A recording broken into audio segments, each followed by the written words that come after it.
you love to play. Oh, you love to play. Don't your comments won't relay. Sign this on my page for you. Oh my God, he changed. Young life, I can't see back karma. I just need some brains so I could keep myself in order.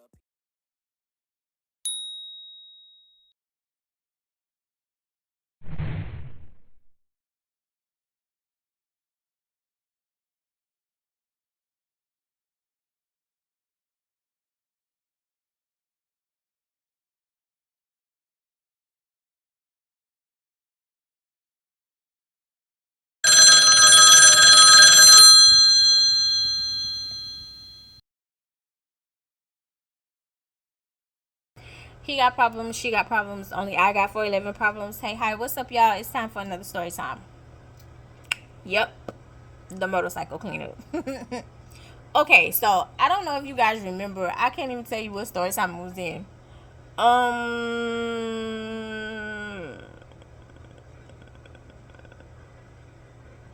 think it was in the story time of the roommate from hell, or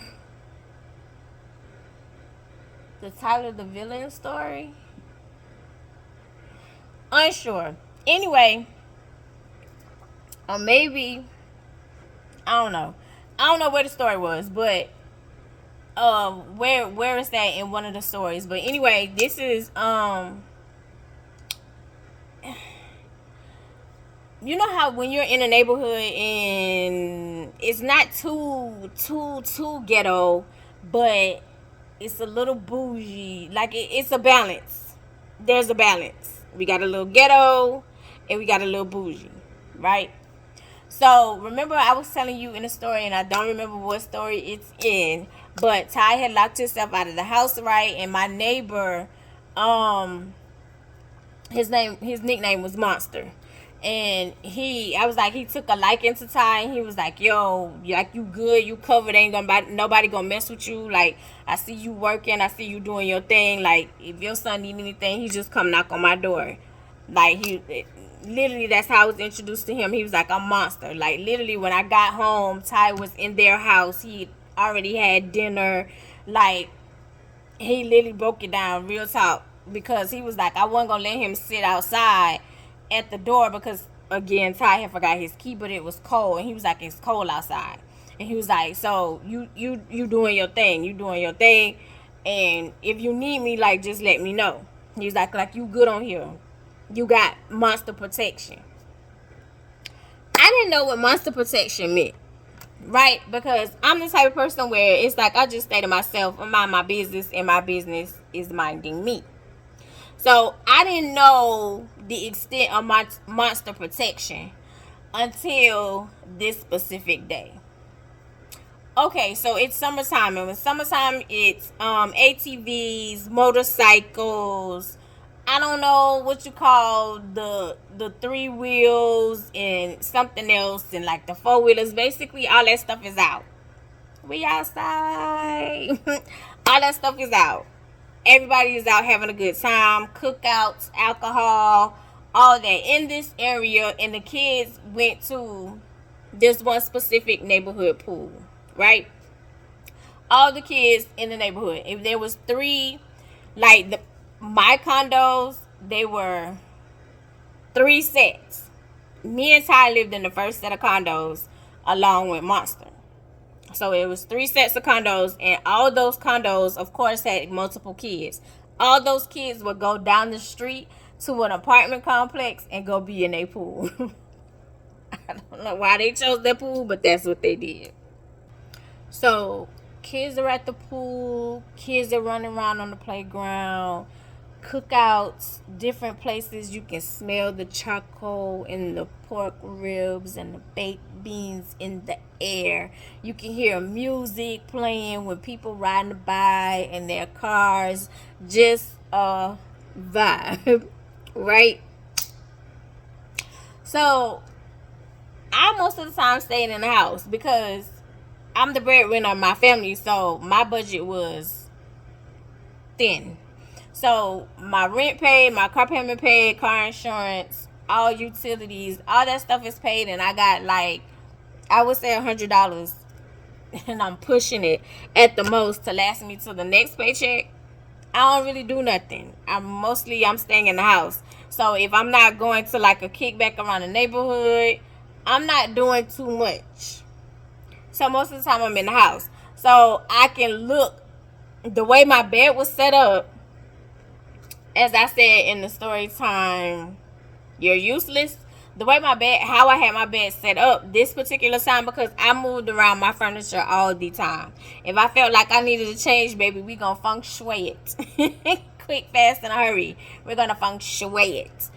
I would move it around, and not necessarily meaning it was feng shui. If I just wanted to move it around, if I came up with an idea of how I saw my furniture, I was moving it. So even like my little yeah would come in and be like, change the room around again, huh? Yep. Surprise. Like if I felt like it needed to be changed around, it's gonna be changed around. But still, at this specific time, the bed was, let's say this is my bed, and my bed was facing this way, but these are my windows, and I can see outside the windows in the neighborhood. Like right here, I can see outside, right? So when cars and stuff go by, of course, like, it's gonna catch my attention, and I'm gonna peep. And I'm also trying to keep an eye out for my kid, just in case he comes back in the neighborhood, I can see him too. So lo and behold, these dudes come into the neighborhood, and they were a biker club. So with them coming into the neighborhood, my assumption was they knew Monster, because our our condo, our sex of condo was Monster protected. There was a respect that was given to him. Like, if he said you don't mess with that person, you don't mess with that person. If this other person didn't have protection, or if you was new to the neighborhood and they like, who are you? Yeah. That type vibe. So anyway, I'm, laying there watching TV, minding my business minding me. I know Tyler is at the pool, or either he's playing football in the field with his friends. He's not too far. He's in the neighborhood. So the dudes are, all these motorcycles coming to the neighborhood, and I was like, oh man, they must be no Monster, because nobody don't just roll up in the neighborhood. Nobody don't just roll up in the neighborhood. So they gotta know Monster. They gotta know him, because you're not just rolling up in here deep like that and think like it's gonna be cool. So Monster, like, his condo was in the front where me and Ty was, like at the very beginning of the complex, but he hung out way at the end where the dumpster was, and it was like this deep cut circle where all of them would hang out at. It was either that or one of the hallways down on the end. Either way, for them to be pulling up like that, I was like, you got to know Monster. So they went down. They was down there for a little while, and I was like, I don't hear no commotion. I don't hear no fighting. So you got to know Monster. You got to know Monster. So they started racing, so to speak. You can hear them come up, and it's like, yeah, come on, let's get a race going on, because the way that our roads was set up, it was road one way in and one way out type situation, and in between it was like trees and plants and stuff. So when you're going this way, it was one way out. Like, nobody is coming up this way, because that road was on the opposite side. So this road is going this way, this road is going this way, and I'm the trees and the bushes and the stuff in the middle. So we had that type of situation set up. And so they was like, oh yeah, come on, let's get a race going, let's do that, because I want to see what this bike is all about. You talking all this, I want to see what this bike is all about. So they would go down to, because we had like it's not a roundabout, but more like a turnaround. So you can go all the way to the end, and you can turn and take you on the other side. And we also had like openings in the middle for us to turn. But in case you missed your turn, like, you can go all the way down and turn around and still come back up. So they would go all the way down, and then they were racing on basically the road that's going this way, which would make sense. So the first race went through smoothly, clean, without a hitch. No problem. So after the first race was over, they was, oh yeah, that's what's up. That's what's up. You know how y'all dudes do. You be hyping up your motorcycle and you think like this has more horsepower or this has more ox in it. This is the reason why, I smoke you, blah blah blah, yada yada yada, etc. etc. Right? So they're doing that. So it's like the second race. Second race goes through without a hitch, no problem. This is the winner. Yeah, what's up? Same thing over and over. It's not the same person. Like, it's different people racing. And they're like standing at the end, like, just standing there at the edge of the, what you call it? I'm a little sleepy. At the edge of the, I don't want to say neighborhood, subdivision. At the edge of the subdivision before turning into the condos, like basically most of them are standing right there, right? The story time is real short. So they standing right there. So they, oh man, like they hyping it up. It's starting to look like I don't want to say freak week. I'll say bike week, so to speak, because people are like sitting on their bikes and they're sitting there talking and then also waiting to watch the race.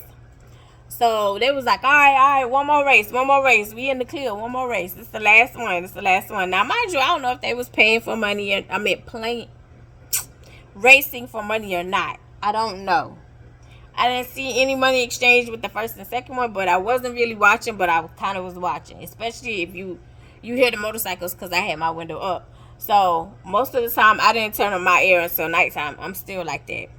My air doesn't come on until the nighttime, so I can breathe. I don't have my AC on. I have my windows up, and it was a nice day. It wasn't too hot. It wasn't too cold. It was literally just right. So they was like, all right, come on, man, let's get this last race in. So they go set up, and you can hear it.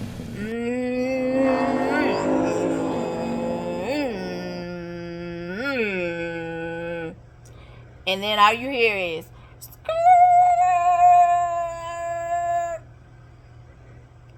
And the next thing you see is the motorcycle flipping and into the trees right here by our complex. And of course, crowd spread. Oh. So it was like, oh shoot. So people, of course, like now are panicking because you just had this motorcycle accident, and it was only one person. Like I don't know what happened to make him run off the road into the trees, but when the motorcycle hit the tree, like the motorcycle spent out in the road, and then it was like debris from the bicycle in the road. The dude is laying on the ground on the side, right? So after the people dispersed, of course, people are like, oh my God. Somebody call 911. Then you heard that a couple of times. I'm watching. I'm not calling nothing because y'all got cell phones down there. So if you want 911, if you want 911, call them yourself.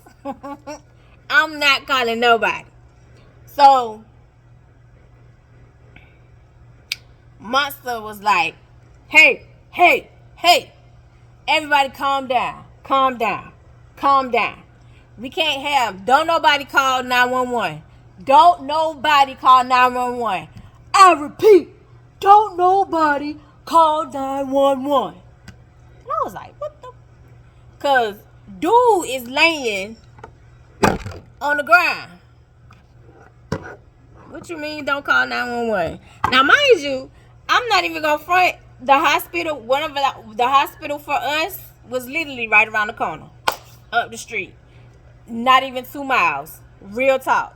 Hospital right around the corner. But still, this dude just hit a tree on a motorcycle. He's laying on the ground. What y'all mean don't call 911? And then on top of that, the police circulate the neighborhood. So whatever y'all got going on, whatever y'all plan is, might want to speed that up, because y'all was over here racing. I'm pretty sure somebody done told on y'all. Anyway, after he said that, y'all, it went silent. We're outside. They outside. I'm looking it through the window because I'm nosy. But we're outside and it's quiet. And I am intrigued at this point because there's a dude on the ground. A motorcycle accident just happened. You just told these people not to call 911. And it's quiet. And it's not, I'm not talking about like 5 or 6 people. I'm talking about 15, 20, 25 people outside. Quiet. So he says, hey, go get, let me get him a name. Go get Mixmaster. That's too much for me to keep saying over and over. I don't have to say it over and over. Go get Mixmaster. Tell him to bring his pickup truck. Go get Worm. Tell him to bring his pickup truck. Y'all, when he said, go get these people. So Worm and Mixmaster lived in, I'm assuming, the next condo's over. And so he was like, hurry up, move. So the people took off, like 2 people took off running to go get Worm and Mixmaster. The first truck pull up was Worm. Because I heard him say, hey, excuse me.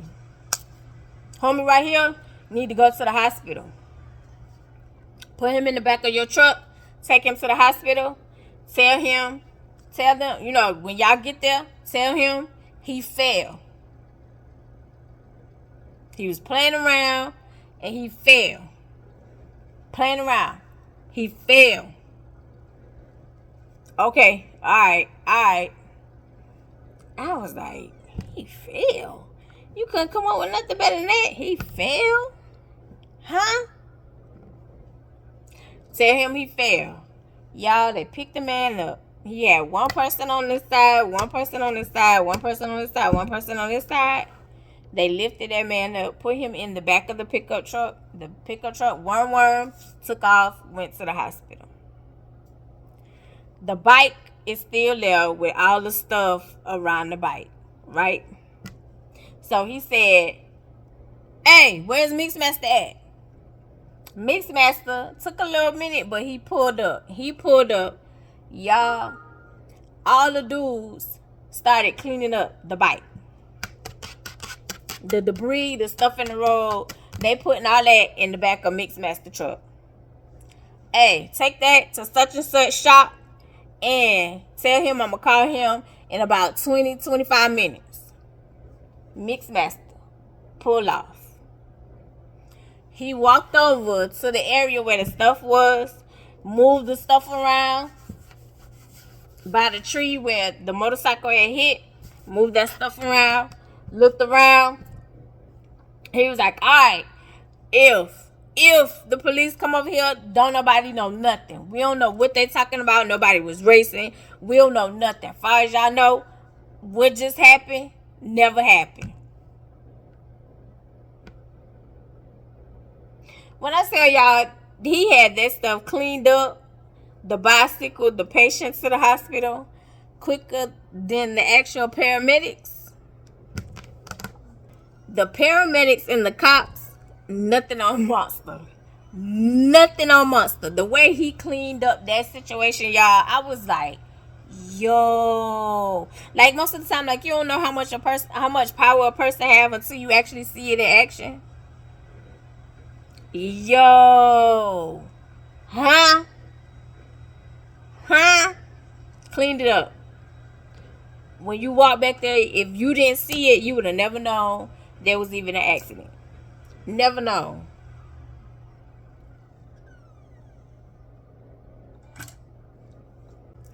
You would have never known none of that happened. Never known none of that happened. So I still minded my business. They all dispersed. Little by little, it was like he was pointing to a person, like telling that person, like, okay, yeah, you could go. You could go. So like it don't look obvious, like everybody going back at the same time, like he let them disperse out little by little. I was like, dang. You know what it remind me of? Y'all know like the part in Malcolm X when they go to the hospital and he was like, we not going nowhere until something happens, and then when the doctor comes down and he was like, he'll live. It's gonna be a long road ahead of him, but he'll live. And so once the doctor said that, and so the cop tell Malcolm X, well, he was like, smile. And then he holds his finger up. All right, okay. Now let's disperse this mob.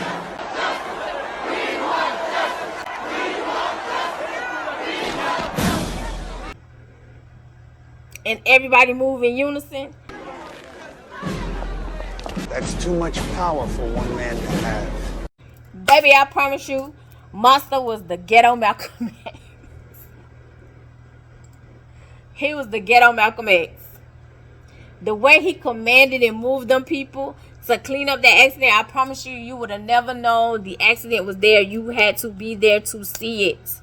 You had to be there to see it. At that very moment, I was like, I am in the clear. Like, I am very much so under the Monster protection.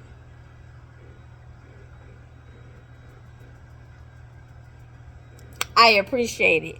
I appreciate it. Yes, I do. Baby, listen. So, yeah. I told y'all this story was short. I just wanted to let y'all know, like, I don't condone dating drug dealers. I did it, which is why I don't condone it. All jokes aside, for real. That is a dangerous game. Depending on, I don't condone street pharmacists. Depending on how much that person is into it, the more dangerous. So, be careful. Be careful. Anyway, I love you the most because you're definitely the dopest in real life. I'll see y'all in the next one. Bye.